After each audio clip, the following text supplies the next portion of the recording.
Kona fishermen Nash Kobayashi and Ralph Takafuji both learned their craft at the School of Hard Knocks.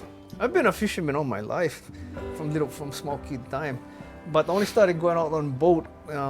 Actually, the first time I went out on a boat, I still remember, was 1966. But this was in Kauai, because my uncle on Kauai, where my family was originally from, he was the blacksmith for Robinson. So we'd go out off Nihao and go catch bottomfish. Those days, little hand line, I remember, but they had a lot of fish. In '66, I was only 11 years old. I was slave labor on the boat, actually. They just needed somebody to pull the line, so he said, "You'll do fine." I went with my uncle and this other guy, the old gentleman named Kenny Matsuoka. He owned the boat.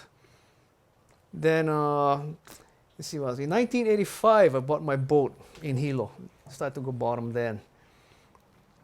I started fishing in '74 out of South Point, catching pacas, bottom fish, all by hand line with the, how do you call it, drop stone. And I don't know, been doing just about every kind of fishing ever since. I started out cold, not knowing anything, and made every stupid mistake you could.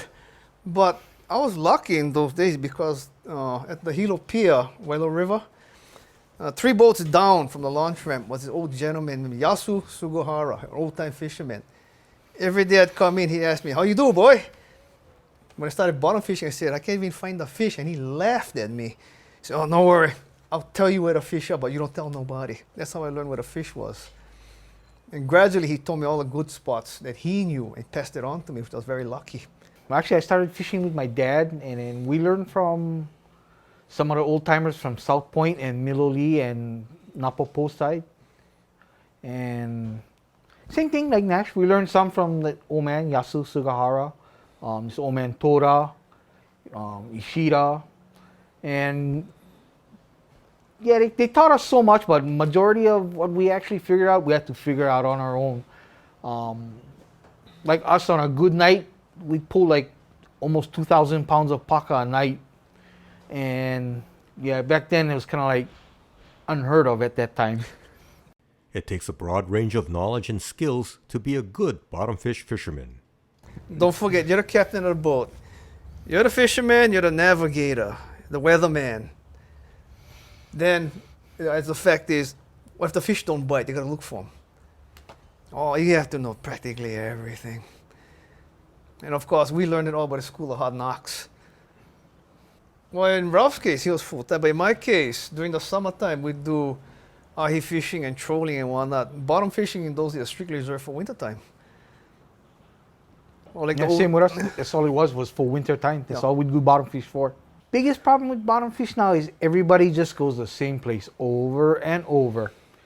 And like all these closures they get, doesn't make any sense if you ask me, because nobody to enforce it, and they're there. They're still out there. Even Saturday, had guys in the closed area still bottom fishing yet.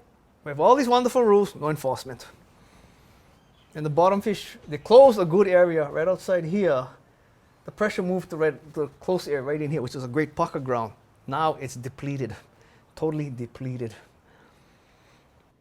Traditions often dictate a seasonal demand for certain types of bottom fish. I usually start about middle of November, because the demand for the tradition of having a red fish on the table centered December and January for end of New Year and Christmas. And some people would like a fish for Thanksgiving. Traditional Japanese people would like that. Well, we'd continue usually toward the end of February, past the Chinese New Year, then the demand would just die off. Although Nash and Ralph are commercial fishermen, a significant portion doesn't go to the market. In those days, when I started in the 80s, generally I say about 75% went to the market. I'd keep some to give my family and friends. That's the 25%. Ralph was full-time commercial in those days, right, Ralph? Well, us was whatever mom wanted to eat, that's what didn't go on the market. And we do like at least one trip just before New Year's, and whatever we catch, the whole load, we just give it away. So I think the most we gave away one year was like almost 1,000 pounds we gave away. Well, those days you had the numbers to give away, because I'd do the same thing before the New Year's. If you had a good catch, you'd take it all and give it to all your friends who would help you out. Actually, like for me, us was just whatever mom wanted to eat is what went home. Everything else was pretty much sold, or if somebody had a party or something, then we pulled a couple of fish out or whatever they needed. Yeah. That's for market because you got good prices on that one. And of course, like Ralph says, mom says, I want a hapupu. Yes, mom. Bring it home. Okay. That and like ging dai. Ging dai never went to the market. No matter how much we had, it all went home. Some consumers are also fishermen, but not all fishermen are consumers. I didn't start eating fish until, when was it? 91? No, not 91. 99, 2000. Yeah, about 99 or 2000, somewhere around there. Before that, I never ate fish really. He started eating fish right at his house. We're looking at him like, Ralph's eating fish? Yeah, when I was growing up, I didn't eat fish. Why'd you start in '99? I got married, and then I moved to Saipan for a little while because my wife wanted to go home to give birth. So I was fishing in Saipan. And the most hilarious thing, I come home from fishing, only get fish for eat. I was so tired, I was so lazy, whenever I cook, I just ate the fish. That's how I started eating fish finally. We mostly targeted Onaga. We'd average like 600 to 700 pounds a day. And Onaga, blackjacks, and lehi. Those were the three that we mostly caught. So basically that's what my kids grew up eating when it came to fish. With the availability of a wide variety of fish, Nash and Ralph have their favorites along with how they're prepared. Lehi, I like raw. Onaga, I don't see what's so great about it. To me, it's actually a kind of a junk fish to eat if you ask me. I agree on that. And we catch hapapus. Hapapus are good. Sometimes we catch white tuna. White tunas are pretty good. But pretty much fish was always raw. The way Nash first time seeing me eat fish was kind of like an unusual thing. Yeah. My mom would cut blocks out of it and she'd blanch it so just the outside edge would be cooked, and then I'd eat it with miso. My favorite, all-time favorite, the hapupu, followed by upaka paka. Oh, I like mine steamed with black beans. Great eating fish. You remember that holy moi used to come up once in a while? Oh, I don't know what they actually call them, but yeah, I know which one you're talking about. Beard fish, I think they call it. Some people tell it's terrible, but it tastes pretty good when you steam it with miso. But it's a rare fish to catch. Yeah, it's like Beard fish. What we used to call them? Deep sea moi. Yeah, it looks like a moi with big eyes, blackish color, but it's great eating fish. All bottomfish fishermen face the same basic challenge, figuring out where the fish are. Well, I don't know. At one time when we first started going way up Hamakua side, took us like 4 years to really figure out how the fish moved around and where they were. Yeah, it was pretty miserable actually going up there bottom fishing until then. You know, like a 3-day trip, we'd catch maybe like a couple of 100 pounds only. Then when we finally figured out where the fish was, and then we figured out how the schools actually don't just stay one place, they actually move from like one house to the next house. After you hit it so hard, they'll actually move. So once we figured that out, yeah, we like average like at least 1,000 pounds for a couple of day trip. When you talk about fish being cyclic, one of the weirdest things I noticed at one point, I used to fish way down in Puna. When the volcano would erupt, sometimes the fish wouldn't bite.